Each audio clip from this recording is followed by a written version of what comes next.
Hi, today we're going to be covering the process of meiosis. And since this is for genetics, we're really just going to look at the chromosomes and we're going to pretty much ignore everything else going on in the cell. If you want more details, of course, they are in your textbook and we'll cover a few of them in lecture. So we're going to start out with a regular old diploid cell. And so this would be a cell that has not yet undergone the process of oogenesis or spermatogenesis. So it's just going to be a normal looking cell with a normal number of chromosomes. So before S phase, we're going to have some chromosomes from mom. And we're going to have 2 chromosomes from mom in this case. And we're going to have some chromosomes from dad. So we'll have 2 chromosomes from dad in this case. After S phase, each of these are going to duplicate. When they duplicate, what's going to happen is that the chromosomes that are identical are going to now be attached at the kinetochore, and we call each of these a chromosome also. Each of these chromosomes post-replication are made up of 2 sister chromatids. So each of my lines is now a chromatid, and each of the X's is now called a chromosome. These guys are going to remain connected at this kinetochore region here, and these kinetochores are going to be all of the proteins plus the centromeres, this big conglomeration of them. So when we're talking about mitosis, we're going to really be talking about pulling these 2 sister chromatids apart from each other. And that's all that's really going to happen in mitosis as far as the chromosomes are concerned. They're going to get sorted and then the 2 sisters are going to get pulled apart. In meiosis, things are a little bit different. The second step, we're going to see the sister chromatids being pulled apart. But in meiosis 1, the sister chromatids are going to remain attached at their centromeres. So this kinetochore machinery is not going to break down in meiosis 1. And that's the real trick for meiosis 1, is that the kinetochore machinery is going to all stay together and the centromeres are going to remain attached to each other on these sister chromatids. So I'm going to add a little bit of information to these chromosomes so we can follow them really easily. This is going to be locus A, and this is going to be locus B. And since these are sisters, we're going to have the exact same genetic sequence on both of these sisters. So these are made by the process of duplication or DNA synthesis, replication of the chromosome.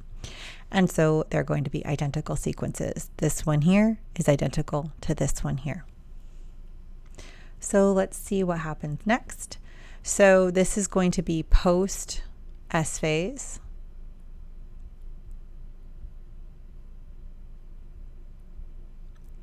And so when we're going to look at meiosis 1,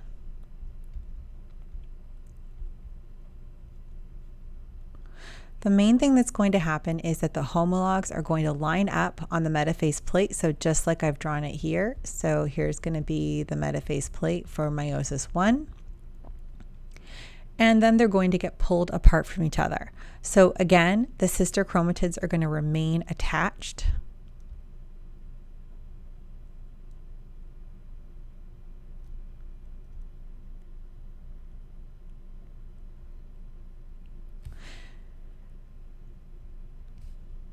And so we're going to end up with one cell that looks like this and another cell that looks like this. Now there's another possibility for lining up. So let me label these. This is going to be A, and this is going to be B. This is going to be A. And this is going to be B. Now, the law of independent assortment tells us that the cell is not lining up all of mom's chromosomes on one side on purpose. So it's equally likely to have a cell line up in meiosis 1 metaphase. Let me draw a little metaphase plate. that is like this. So here's our A chromosome, and here's our mom's B chromosome, our dad's A, and our dad's B. So let me label these. So here we've got A, A, A, A, B, B, B, B. So now what it's really important to notice here is that we have our homologs lining up. So our homologous chromosomes line up.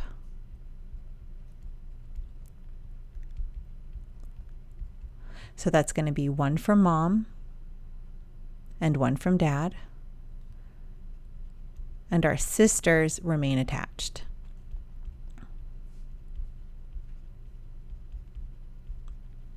Those are the key points in meiosis 1. And again, independent assortment tells us that it doesn't really matter what order these chromosomes go in as far as contributions from mom and dad. So we're just as likely to get a cell that has an A from mom and a B from dad as an A from mom and an A from dad.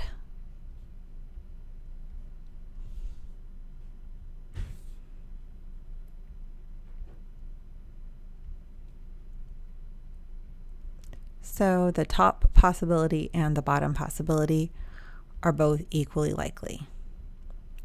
And in the next step for meiosis 2, I'm just going to be looking at one of these cells, and I'm going to look at this cell. But we can really treat it the same way for any of these 4 possible products of meiosis 1. Any individual meiosis 1 is only going to produce this, so these 2 cells, or this, these 2 cells.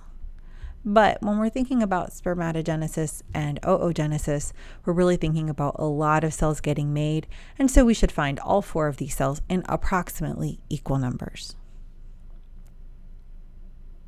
So now we're going to have a mom's A and a dad's B in our next step.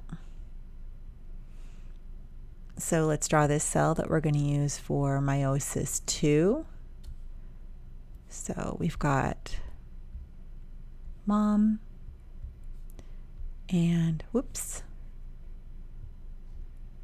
dad,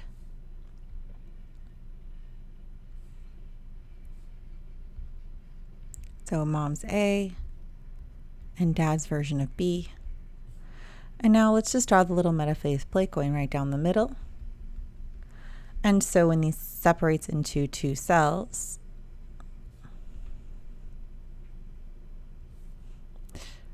we're going to have one of the sisters going into one cell and one going into the other cell. And so we're going to end up with a mom's A chromosome in this cell and a dad's B chromosome in this cell, a mom's A in this cell, and a dad's B in this cell. So we can look at the other product of this meiosis as well. So that's going to be, I'm going to make the 2 circles over here as well. So the second product of this meiosis, in this case we had mom's B and dad's A. So I'm just going to draw a big A here and a B here just for shorthand. And so in this case, each of these cells got dad's version of A and mom's version of B.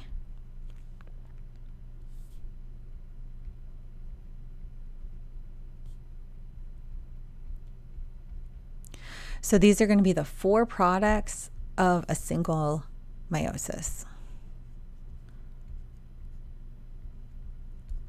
So 4 cells from one complete meiosis. And that's going to be meiosis 1 and meiosis 2. So 2 rounds of cell division, only 1 round of replication.